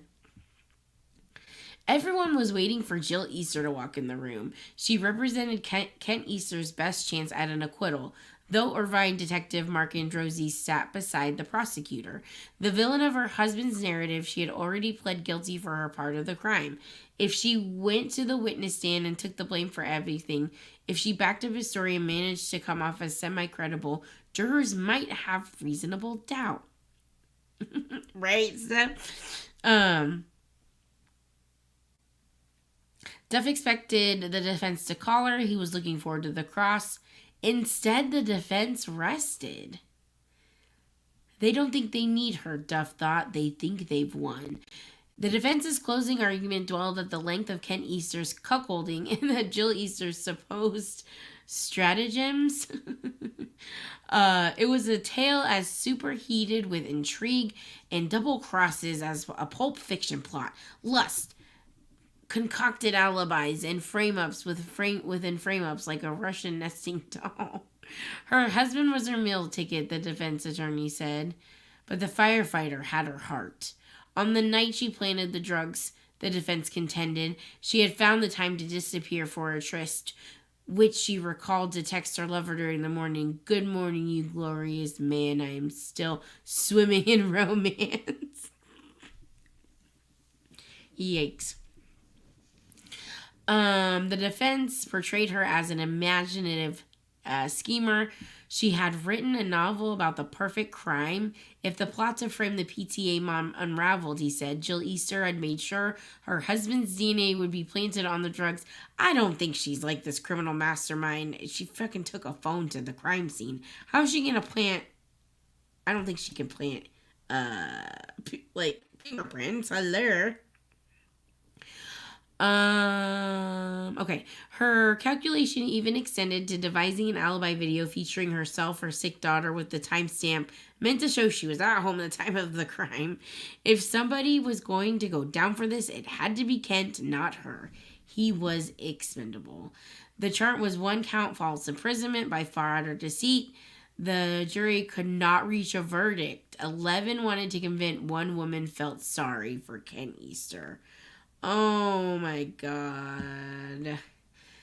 A jury was selected again. Kelly Peters cried. Again, Kent Easter told his lamentable story. Once more, 10 months after the first trial, people watched and waited for Jill Easter's entrance. She had finished her 2-month jail term. At this time, her defense called her in the courtroom, but there was a complication. She pointed to her ears, claiming hearing loss. She wanted She wanted more than a sign language interpreter.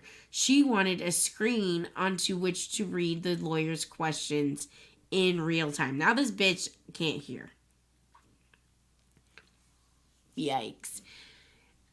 At the prosecutor's table, they believed this is a ruse to throw off the cross-examination. It would be harder to trap her. She'd get extra seconds to process questions.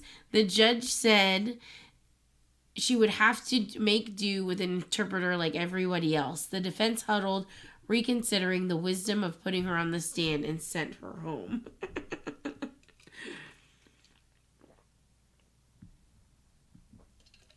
Okay. So, let's see.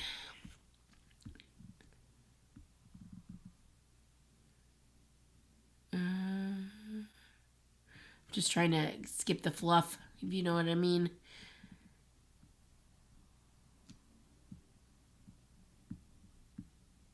Because I do have a video for us to watch. Because, okay.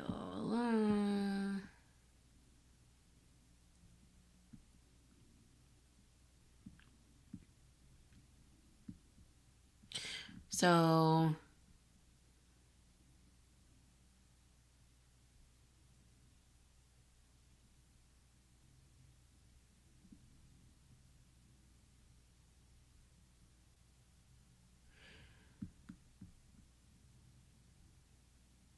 So it had long been established from the text pings that Jill Easter's iPhone had been at home for at least part of that night. However, the data checks indicated that her phone had also been near Peter's apartment. It had been pinging off the lower tower intermittently from midnight to 8 a.m.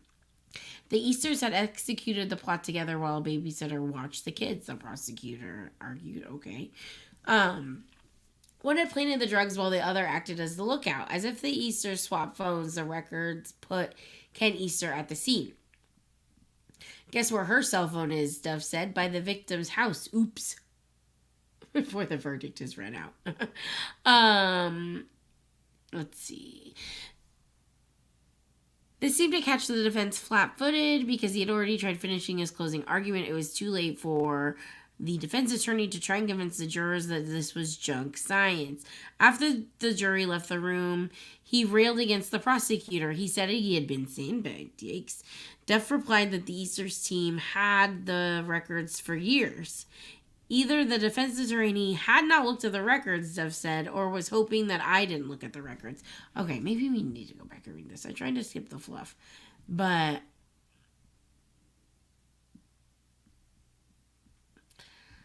As he had at the first trial, Duff emphasized that the Easters remained married. How uncomfortable is it at the dinner table? Jill, can you pass me the mashed potatoes?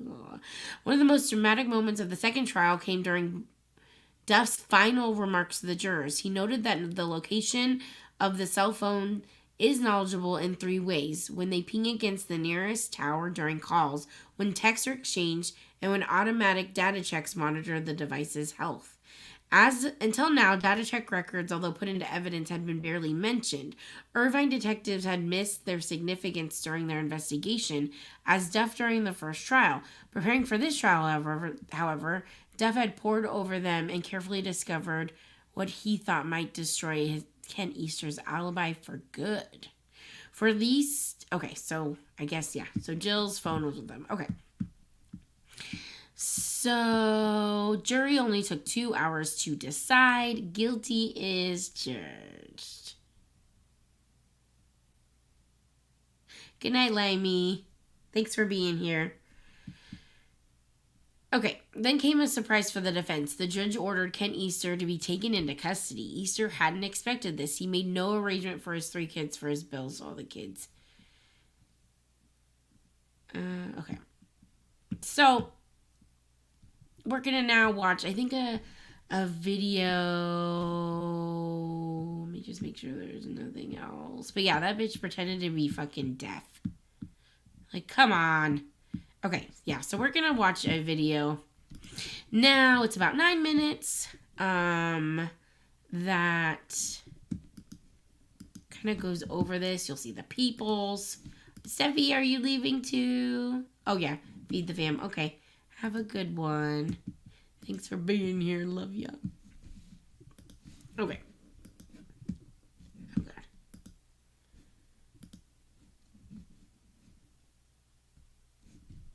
I have to add it to the stage. All right, here we go.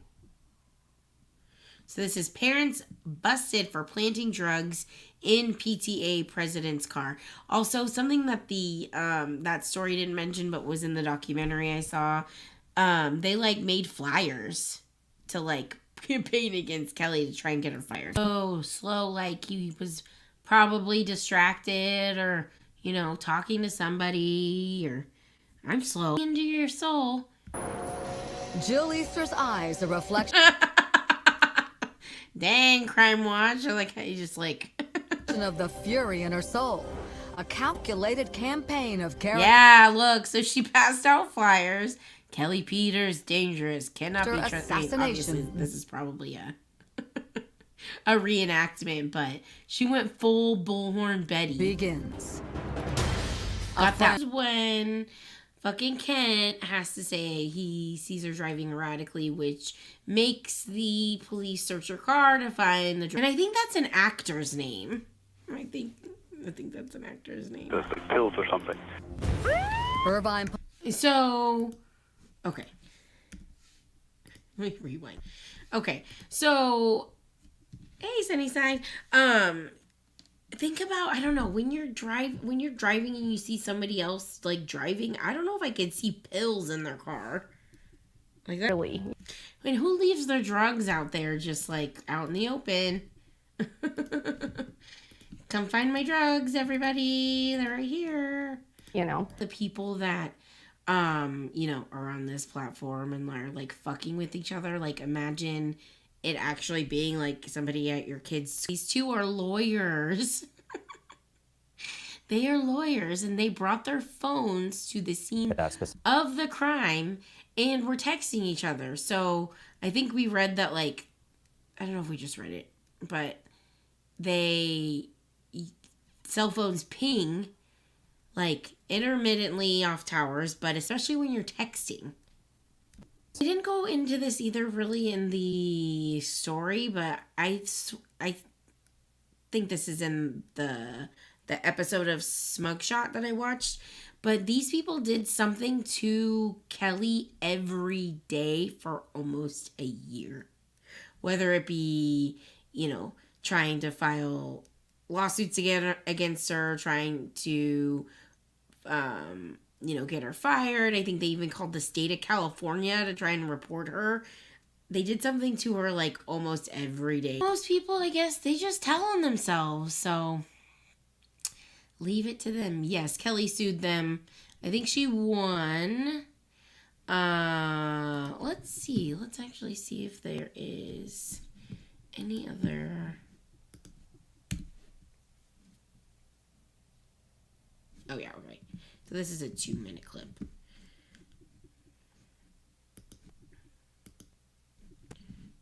Okay. We'll watch this and then we will say, as Savage says, night night. After a 6-year-long nightmare, a warm-hearted P.T.A. mom from Irvine, California, framed by scheming, vindictive parents. A jury earlier this month awarding her $5.7 million in damages. Ooh. What does that But like I said, I don't think they're going to be able to pay it, money represent to you? Is that Kurt Loder? I think that's Kurt Loder. Years of hard labor, stress, changes, terrible changes. Life-altering changes that began in 2010 when this woman, attorney Jill Easter, hurled wild accusations at Peters after Easter's child was delayed at school pickup. In 2011, Jill's then-husband, Kent Easter, also a lawyer, made a call to police using an alias. I'm concerned one of the parent volunteers there may be under the influence or using drugs. The cop dispatched to the school's parking lot, discovering these illicit items in Peters' car. I'm just thinking, the whole world is looking at this right now. And I said, please, they're not mine. Tests showed the Easter's DNA on stuff in Peters' car. That phone call, police traced it to this Newport Beach hotel. That man on hotel surveillance, Kent Easter. The pieces started to come together. Kelly No was hat. clear. Like nothing like guarding his face. The Easters I can't. charged with false imprisonment for Kelly's bogus bust. I mean, I Jill can. copped a plea. Kelly's testimony putting Kent away for 180 days. Months later, Kelly's attorney deposing a defiant Kent in this exclusive video. Sir, did you knowingly participate in a scheme with your wife to frame Kelly Peters? No. Yet he'd sing a different tune at the civil trial, admitting under oath he'd planted those drugs. He also said Kelly didn't do anything to my son. It was all made up. That made me start crying. He tried to fall on his sword and say, well, I admitted I did it. I think the jury saw through that. Hard to say when Kelly might see some of that $5.7 million, but for now, Chris she's proud to have taken on her one-time accusers. Robin? All right, Chris, thank you. Chris Conley has to be another former MTV VJ, because I thought it looked like Kurt Loder. But no, I don't think it's Kurt Loder. Anywho, I know, yeah, they should have been sentenced to years. I know. Especially, like, planting that many drugs on somebody. Like, where did you get the drugs? They should have got possession of the drugs, too, I guess. I think, in my opinion, allegedly. All right. Well, thank you guys for hanging out with me. Like I said, this was a crazy story that was also just a little bit more lighthearted than these crazy crime stories we've been listening to and a lot of the drama that's been popping off around here. So I hope you enjoyed it. But like I said, thank you so much for hanging out with me. I really appreciate it. If you could hit the like button on your way out. Yes, yeah, nice change of pace. And like I said, I will be doing Halloween trivia, I believe Wednesday night. So make sure to looky there and set a notification if you want to participate. And hey, Josh B. But yes, I will probably see you guys around in the chats. But be safe and excuse me, hope to see you guys next time. Aymackk talking smack. We're out of here. Got the hottest takes. Let's make that clear. Reality docs and podcasts too. We've talked it all. Now it's time to bid it due. But don't you worry, we'll be back again with more fire content. We always bring the win. Aymackk talking smack, signing off the track. We bought the heat and we'll be back. So hit that like and don't forget to sub. We're always here to keep it real, no dub.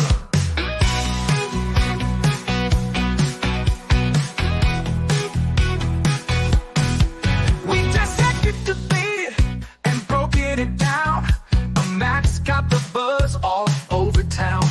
From reality drama to podcast flair, with Aymackk, we're taking it there. Aymackk talking smack, signing off the track. We brought the heat and we'll be back. So hit that like and don't forget to sub. We're always here to keep it real, no dub.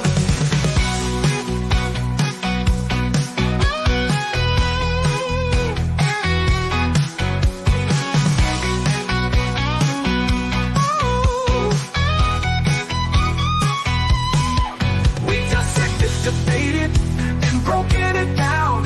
Aymack's got the buzz all over town. From reality drama to podcast flair, with Aymackk we're taking it there. Aymackk talking smack, signing off the track. We bought the heat and we'll be back. So hit that like and don't forget to sub. We're always here to keep it real, no dub. Thanks for tuning in. You know where we're at. Catch you next time on Aymackk Talking Smack.